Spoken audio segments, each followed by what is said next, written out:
Ayatollah Ali Khamenei ইরানের সর্বোচ্চ নেতা হিসেবে অত্যন্ত প্রভাবশালী ব্যক্তিত্ব। আয়াতুল্লাহ খামেনির উত্থানের পেছনে ইরানের ১৯৭৯ সালের ইসলামী বিপ্লব একটি গুরুত্বপূর্ণ ভূমিকা পালন করেছে।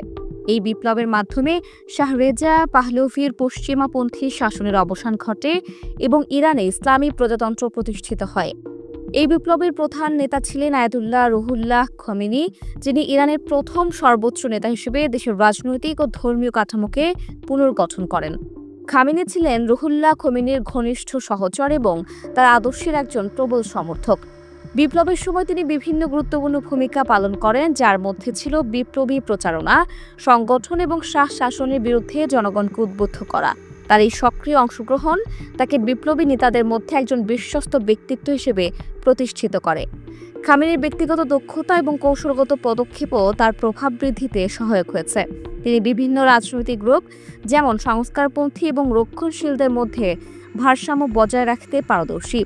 তিনি কখনোই কোনো একটি গ্রুপের উপর পুরোপুরি নির্ভর করেননি, বরং বিভিন্ন গ্রুপের মধ্যে মধ্যস্থতা করে তার নিজের অবস্থানকে শক্তিশালী করেছেন। এছাড়া তিনি ইরানের জনগণের মধ্যে জাতীয়তাবাদী এবং ধর্মীয় মূল্যবোধের সমন্বয় ঘটিয়ে একটি শক্তিশালী ভাবমূর্তি তৈরি করেছেন। তিনি পশ্চিমা প্রভাবের বিরুদ্ধে ইরানের স্বাধীনতা এবং সার্বভৌমত্ব রক্ষার প্রতীক হিসেবে নিজেকে উপস্থাপন করেন, যা ইরানের অনেক নাগরিকের কাছে গ্রহণযোগ্য।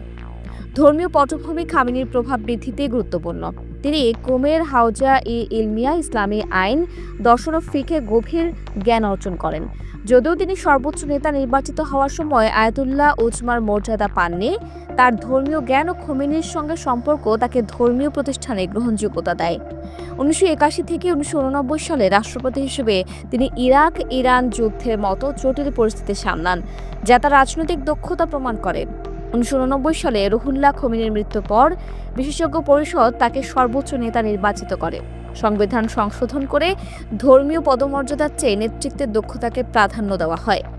ইরানের সংবিধান সর্বোচ্চ নেতাকে সশস্ত্র বাহিনী, বিচার বিভাগ, গণমাধ্যম ও ধর্মীয় প্রতিষ্ঠানের উপর অপরিসীম ক্ষমতা দেয়।